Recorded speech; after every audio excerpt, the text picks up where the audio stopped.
이제 대선이 35일 앞으로 다가왔습니다. 특히 오늘 밤에는 처음으로 사자 TV 토론도 열리기 때문에 대선 후보에 대한 관심 점점 더 높아지고 있죠. 지금부터는 김재원 국민의힘 최고위원 연결해서 대선 관련 여러 현안 짚어보겠습니다. 김재원 최고위원님, 안녕하세요. 안녕하세요. 네, 오늘 드디어 대선 후보들 간 첫 TV 토론이 열리지 않습니까? 윤석열 후보 네네. 토론 능력, 정책 역량 준비 완료가 됐습니까? 충분히 준비를 했고요. 네. 또 그동안에 사실 우리 당은 우리 당의 후보로 선출되는 경선 과정에 이미 16번 정도의 TV 토론을 네, 했었거든요. 그랬죠. 그랬기 때문에 충분히 실전 연습도 한 상태이고요. 네. 다만 이제 이재명 후보의 경우에는 좀 토론하기가 조금 힘든 분이다. 왜냐하면 예. 수시로 말이 좀 바뀌기 때문에 예측이 불가능하기 때문에요. 네. 그런 면에서 대비를 좀 많이 했었습니다. 네. 예, 그런데 사실 외부에서요, 언론 보도 등에서는 그동안 윤석열 후보의 약점 중 하나가 토론이다. 왜냐하면 그동안 뭐 공약을 제대로 숙지할 시간이 부족하지 않았느냐. 그리고 말실수를 하신 부분들이 좀 있었고 하기 때문에 오늘 토론에서는 그런 우려를 싹 씻을 수 있을까요? 말씀하시는 예를 들어 말 실수 부분은 네. 사실 실수라기보다는 특정한 몇몇 구절을 따서 예. 악의적으로 비난하는 경우가 많았기 때문에 예. 그것을 말 실수라고 꼭 할 것 같지는 않고요. 앞뒤 뭐, 맥락을 빼고 일부만 발췌해서 보도하거나 이래서 생기는 오해다. 예, 그런 경우가 네. 많았죠. 네네. 그래서 사실 TV 토론 경우에는 그런 일은 일어나지 않을 거라고 생각을 하고요. 네. 또 공약 부분을 구체적으로 숙지하지 못했다라고 하는데 네. 그런 것을 사실 모든 것을 다 기억하고 또 분석해서 말씀하시기 좀 어려운 그런 측면이 있기 때문에 TV 예. 토론에서 그 정도의 문제가 있다고는 전혀 생각하지 않습니다. 네네. 아무래도 많은 지금 유권자들께서 관심 가지고 계신 부분이 오늘 저녁 TV 토론에서 윤석열 후보가 이재명 후보에 대한 검증을 어느 부분에 집중할 것인가일 것 같습니다. 우선 여러 관측에 보면은요, 대장동 의혹 혹은 지금 불거지고 있는 부인 배우자 김혜경 씨 논란 혹은 뭐 성남 FC 의혹 어떤 부분에 집중하십니까?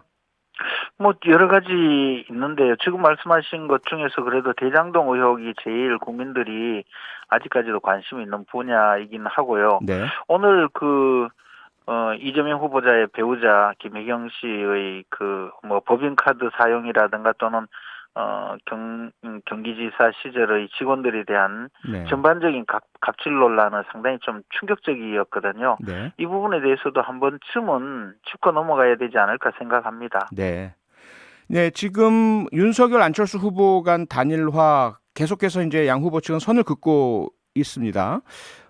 그런데 국민의힘 내에서는 단일화 목소리가 계속 불거져 나오고 있지 않습니까? 오늘 당장 윤석열 의원께서도 단일화 협상 시작하자 이렇게 주장을 하셨는데 김재원 최고위원님 개인적인 생각은 어떠십니까? 저는 단일화를 정말 잘 할 수 있다면 네. 그러면 필승 카드라고는 생각하고 있습니다. 그런데 예. 그 과정이 너무 위험하기 때문에 아, 단일화를 함부로 이렇게 거론할 필요는 없지 않을까라고 생각하고 있거든요. 네. 지금 단일화 국면으로 빠져들 때는 갑자기 윤석열 후보가 페이스를 좀 약간 네. 놓칠 수가 있고요. 아하. 윤석열 후보가 안정적으로 지금 계속 지지율이 올라가고 있고 그리고 이제 야권의 사실상 단일 후보로서 국민들에게 각인되고 있는데 네.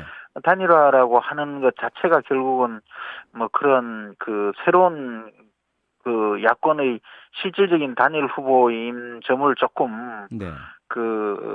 국민들에게 인상을 덜 심어주고 네. 안철수 후보와 윤석열 후보 자체를 두고 단일 후보를 또 상정하게 되는 문제가 있기 때문에 예. 저는 페이스를 놓칠 가능성이 있다고 보고요. 또 하나는 네. 안철수 후보가 사실 단일화 문제에 대해서 그동안 민주당 후보와의 단일화라든가 여러 가지 단일화 협상을 많이 했지만 상당히 힘든 상대이거든요. 네. 통상적으로 단일화라고 하면 단순히 뭐 여론조사를 통해서 후보의 우열을 가린다든가 해야 되는데 예. 그동안 겪어보면 사실은 굉장히 어려운 조건을 계속 내세우거나 끝내 아하. 단일화가 무산되거나 해서 네. 사실은 단일화 자체보다 단일화되는 과정이 네. 더 힘든 과정을 거치게 돼서 결국 지지율을 온전히 가져오지 못하는 네. 그런 효과가 있었습니다. 그래서 저는 단일화로 국면을 들어가는 것은 좀 위험할 수가 있다고 보고요. 네. 우리 후보가 일단 독자적으로 네. 승리할 수 있는 기반을 완전히 갖추는 것이 더 중요하다고 보고 실질적으로 이미 네. 윤석열 후보가 뭐 그냥 1위 후보가 될 수 있다고 믿고 있습니다. 네. 과정이 위험하고 윤석열 후보의 페이스가 흔들릴 수 있기 때문에 반대하신다는 말씀이신데, 그래도 만약에 예. 뭐 아주 순탄하게 네. 단일화 협상이 되고 단일화 과정을 거쳐서 윤석열 후보가 단일 후보가 된다면 네. 그러면 훨씬 아하. 승리 가능성은 높아진다고 봅니다. 그런데 그럴 가능성보다는 예. 그 과정에 오히려 네. 단일화 과정 자체에 문제가 생길 수가 있다고 봅니다. 네.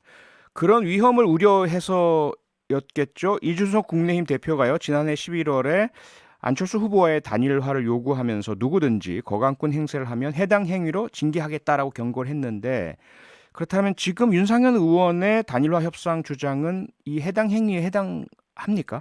아니 우리 후보가 승리할 수 있는 길을 말씀하시는 것이고 네. 실제로 또 단일화의 필요성을 말씀하시거나 생각하시는 분들도 많거든요. 그것이 해당 행위라고 생각하지는 않습니다. 네네.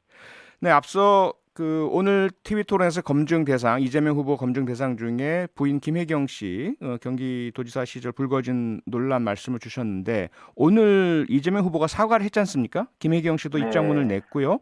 민주당에서는 후보 배우자가 직접 관여한 것은 아니다라는 발표를 했는데, 뭐 이 정도로 충분하다고 보십니까?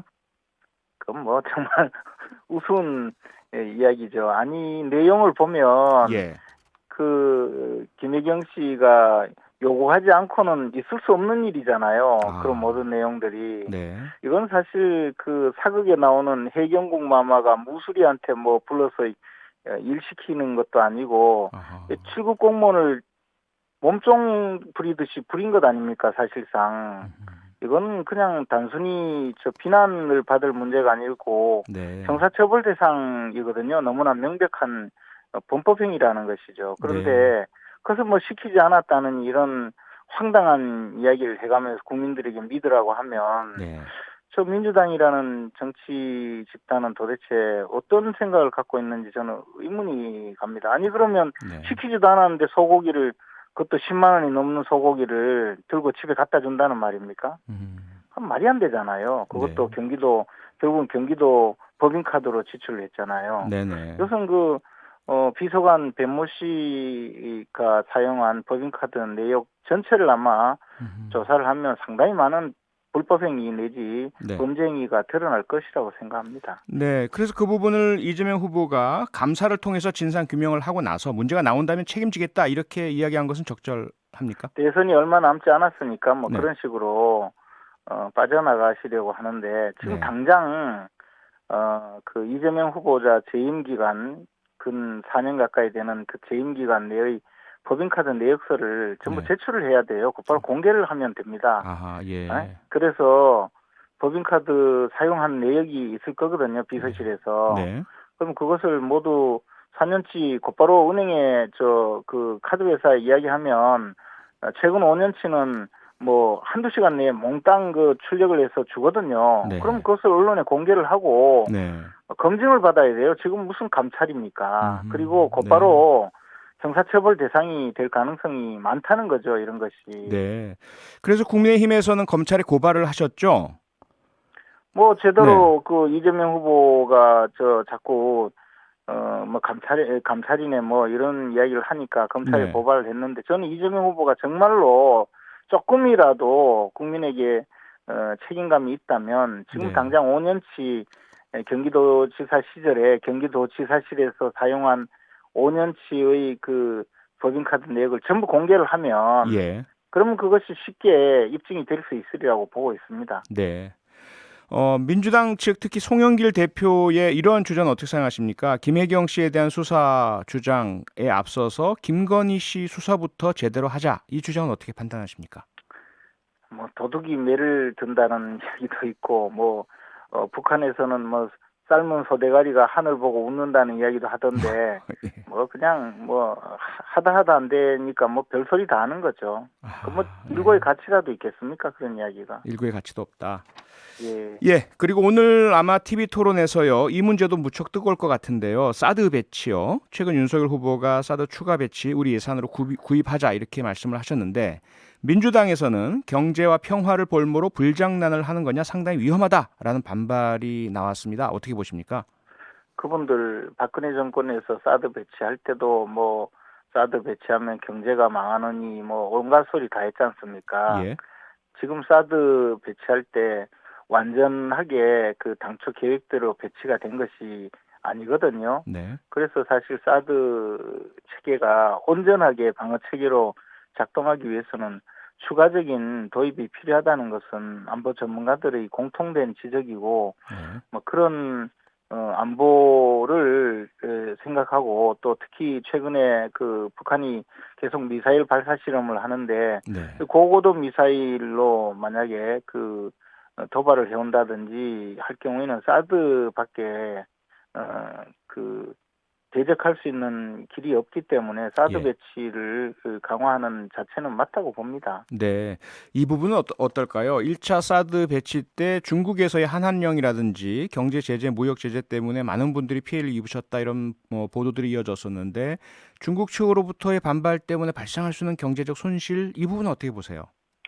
이게 사드 체계는 안보 문제이거든요. 예. 안보 문제를 생각하고 중국과의 그 무역 분쟁 문제는 또 그런 어차피 이 한중 간의 그 외교 문제로 풀어야 되는 사안이고 지금 별도로? 이미 사드가 배치되어 있는 데서 네. 추가 배치하는 문제는 당초에 사드 배치 초기 단계보다는 네. 그래도 중국 측의 반발은 좀 그때 같은 반발 정도는 아니지 않을까. 뭐 우리가 그냥 단순히 예측하지만 네. 그러나 그보다도 중국과의 그 외교적인 노력을 통해서 네. 반발은 최소화하는 그런 조치는 취해야 한다고 봅니다. 그러나 네. 안보 자체를 중국의 반발 때문에 네. 안보 문제를 도외시한다는 것은 잘못이라고 생각합니다. 네. 오늘 말씀은 여기까지 듣겠습니다. 고맙습니다. 예, 감사합니다. 네. 지금까지 김재원 국민의힘 최고위원이었습니다. 평일 저녁 6시 5분에 여러분을 찾아갑니다. MBC 라디오 표창원의 뉴스 하이킥.